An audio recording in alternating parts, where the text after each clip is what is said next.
1, 2, 3, 4, 1, 2, 3, 4.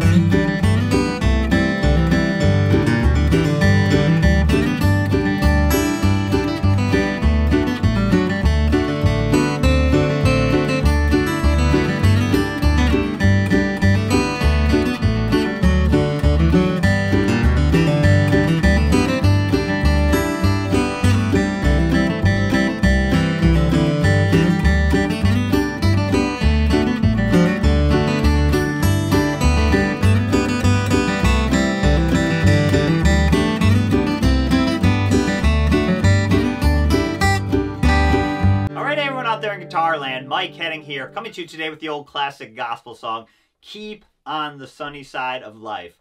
A great old song, a beautiful old melody. We're going to look at adapting this melody into kind of a bluegrass style solo. This is definitely a song you'll hear at a bluegrass or old time jam session, so it's a great one to know. I'll break down the solo for the verse and the chorus note for note, show you exactly what I'm doing with my left and right hands, and then we'll break down some backup, so how to play the chords to the song, how to do some easy bass runs and that kind of thing. We'll break that down as well. And if you're watching the preview of this lesson, you can head over to my website, MikeHeadingMusic.com, and grab the full lesson. You get access to watch all the videos, and you can download the tabs and the practice tracks. All right, here's Keep on the Sunny Side in the key of G. All right, so let's start breaking down this great old gospel song, Keep on the Sunny Side. We're just in the key of G, and what we're really going to work on for this solo is playing that basic melody in more of a bluegrass style. So we're going to add some slides, add some hammer-ons, add a little bit more picking, just kind of that classic way to spice up a simple melody in bluegrass. So that's what we're going to break down for this lesson. All right, let's jump into the first bit of the solo. All right, so let's jump into this solo. Let's take it phrase by phrase. So I'm going to play the first 4 measures into the beginning of measure 5, which will be the first phrase, there's a dark and a troubled side of life.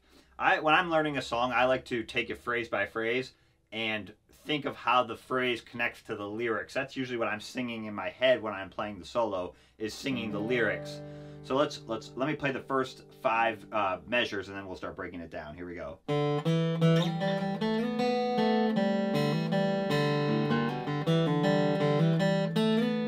that a few times.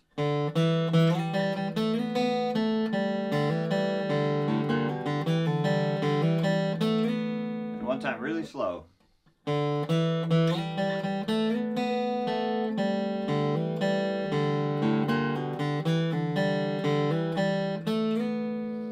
So we're going to start with the open 2 on the 4th string, and then our melody note is basically the 3rd string, and then the 2nd string, and then,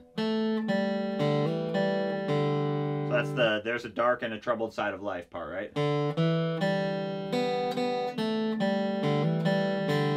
So what we're going to do is we're going to find that open 3rd string, find that note on the 4th string, which is the 5th fret, if you're in tune, hopefully, and then we're going to slide into it. Very classic way to play a melody in bluegrass, finding that open string on a lower string and then sliding into it, rather than just going. Now we're going to go. So just a way to spice it up. It's more similar to a vocal line, how we'd slide into notes. So I'm going to go 2-5 slide, and then play the open 3rd string twice, and then 2-4 slide, and then the open 2nd string. Same idea. So the 2nd string is on the 4th fret, on the 3rd string that's where that note's the same. So it's, again, like I said, instead of going, now we're going.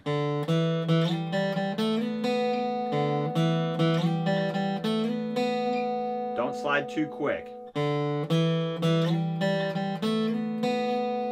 then come back down, and you're going to go into a C chord with your 1st finger on the 1st fret of the 2nd string. You won't see this in the tab, but I'll show you why in a second. We're basically going to go into a C chord there. I'm going to play the 2nd fret on the 3rd string, and then open, and then open 2 hammer on the 4th string, and then open 3rd string, and then open 4th string. So you have, so 1, 2, 3, and 4. And then 1. So I'm adding that 1st fret. 1 is, it'll help me get those hammer-ons. I can use that as a little anchor point. but two, that'll help the harmony. If I don't have that first finger, hear how it kind of sounds either like an E minor or like a C major 7, which isn't the sound we want there. We want a full C sound. So that's what we're doing there. So we have,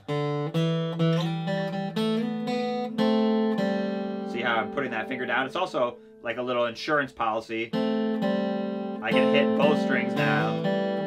The other thing that why I would do that is, let's say I want to cross pick it later.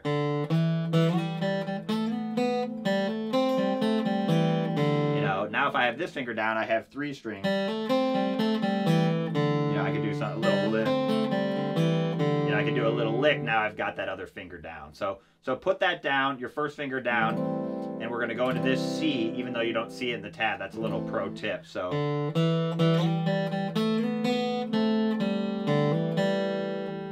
then a G run.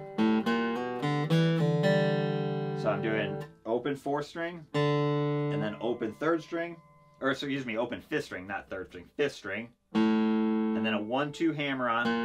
So I got to do that with an upstroke there. It's a little tricky. Down, up, and then upstroke on the open 4th string, and then a 2 open pull off, and then 3rd string. So that's.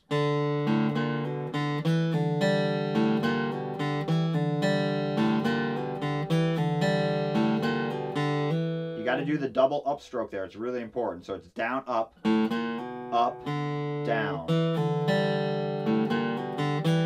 That'll help you play the timing. Okay, so that's all we're doing there. So we have G run, and then open 2 hammer on, and then open 3rd string, slide up 2-4. So that G run is basically just fill, right? So there's a dark and a troubled side of life, and there's a little pause there, and then we're going to play the next phrase, there's a bright and a sunny side too. So that G run is a perfect little fill that you can play, right? So we have. And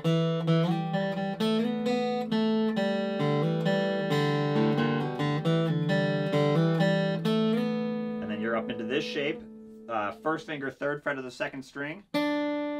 And then take your 2nd finger off and pick 2nd string, 3rd string, and then 2nd string again, open high E, 3rd fret, and then 3, 5, 3, open 2nd string, open 3rd string.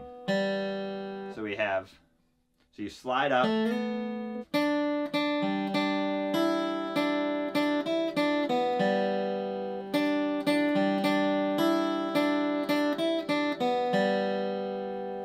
grabbing this note here, instead of doing that, it's the same note as the open high E if you're in tune. Instead of doing it that way,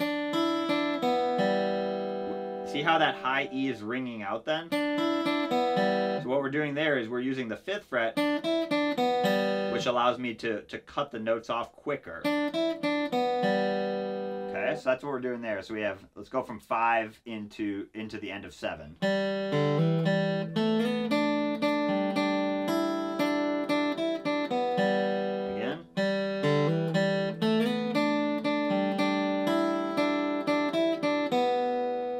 This open 3rd string to come back down into a D, 1st finger on the 2nd fret of the 3rd string, play that note, and then 2, 4, and then 2 open pull off, and then 4 open. So you have.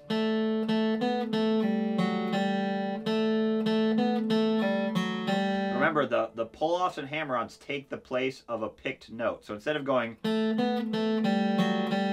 playing that with all picking, you take out the upstroke and substitute the pull off. So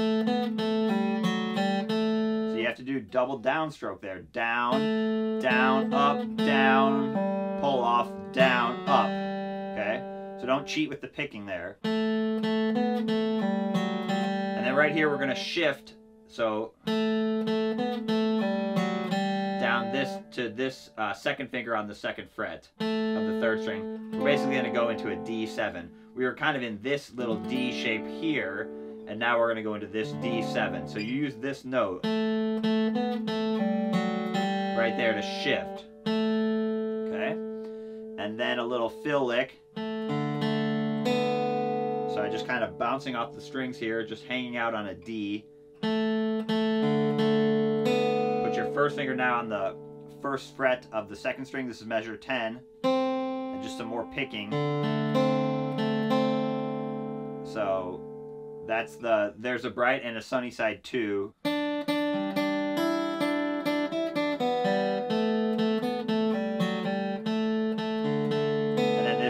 Though they meet with the darkness and strife part. So like a D7, and then 3rd fret with your 3rd finger on the 3rd fret 2nd string. Let me play a little lick. So just like a little run, 3rd fret, and then 3 open, high E, 3rd fret, open. So you're kind of going from the 2nd string to the 1st string and back. 2 open on the 3rd string. It's just good string changing practice. So you have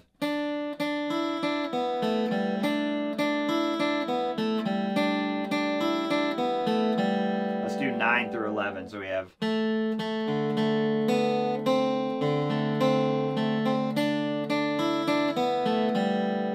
little faster. And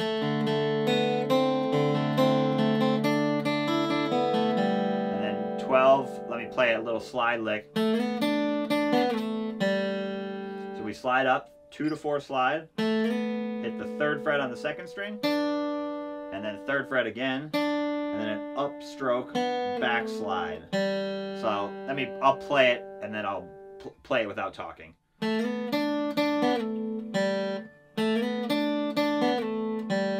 So it's 1 and 2, 3 and 4, 1.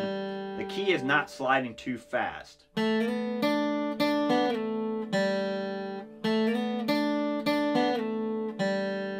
you have,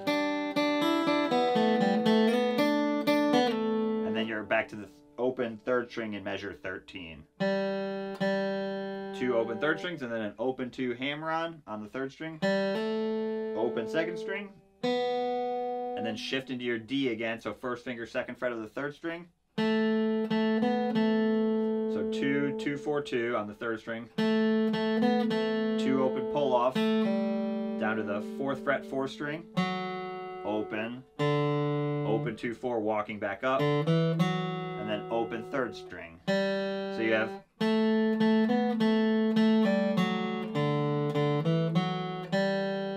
that's just a little ending lick. Though we meet with the darkness and strife, the sunny side we also may view part. So and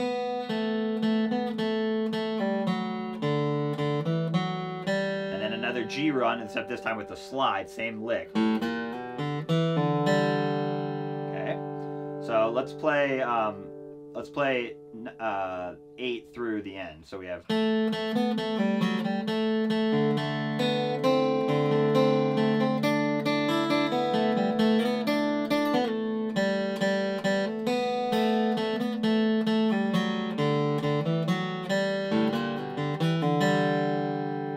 Let's play the whole verse solo. Here we go, a little faster. And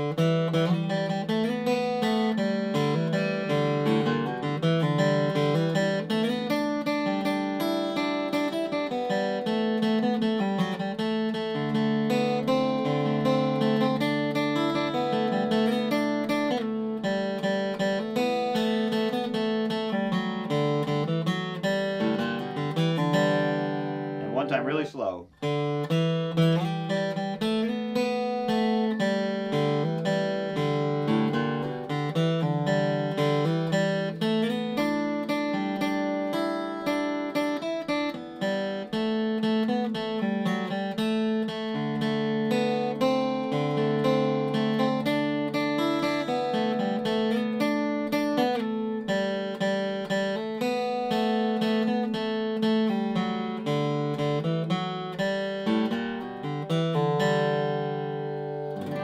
That's the whole verse solo. Now let's break down the chorus solo.